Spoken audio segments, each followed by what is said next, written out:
This is Kyle Harrop from Horus Aged Ales in Oceanside, California, and I'm here to give you your craft beer and brewing tip of the week.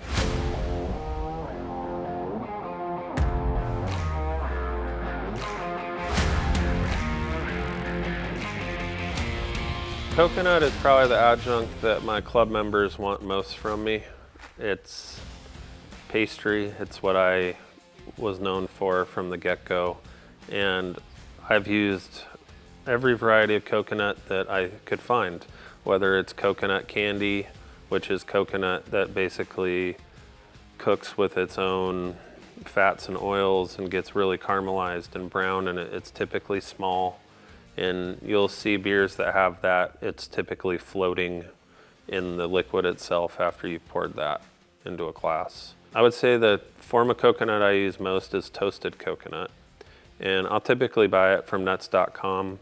Sometimes it comes more toasted than others, and I will toast it more often than not myself. I want that savory flavor that you would expect.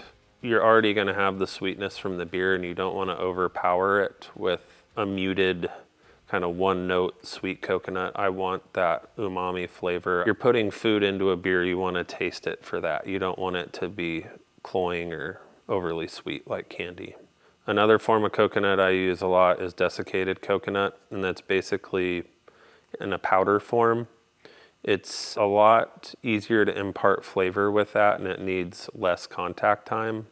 So a lot of people are using that. And I like raw coconut, but it's a little riskier than the other forms of coconut because it has potentially microbes and stuff living on there, but I haven't worried about that as much once I got the pasteurizer. I'll typically use Emperor's coconut and toasted coconut together now. Emperor's coconut is basically coconut that cooks in its own fat, and it's the most savory form I can find of it. It's almost got a salty character. So to use that with the toasted coconut that's sweet but not overly sweet, that's kind of been my favorite combination.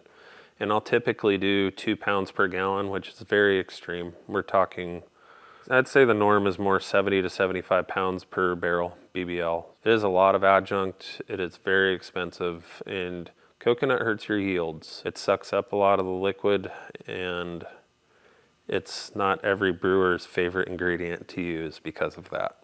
I don't think my coconut beers would go over very well somewhere like Germany. You can filter and cold crash all you want, but there's always going to be an oil slick or some actual coconut in the liquid the way I'm making these. So luckily my consumer is accepting of that, and I don't have to worry about it as much. And it's almost a positive thing when they see the quote unquote floaties in their glass. Once a coconut beer is finished, definitely crashing it and trying to pull out as much fat and oil as possible, but don't be overly concerned if something residual is floating around in there. I use a really coarse filter when filtering out coconut especially, or any other kind of nut that's going to have some fat or oils in it. Adding coconut, for me, it depends on the form. Some will be bagged. That'll be the thinner stuff that I don't want to necessarily all go into the liquid. I'm not worried about the thick toasted chunks and strips. Those are pretty easy to filter out, but depending on the kind I'm using, desiccated and coconut candy will typically go into a bag, where Emperor's raw and toasted coconut will go directly into the tank. To learn more about making these big barrel-aged beers, click the link below.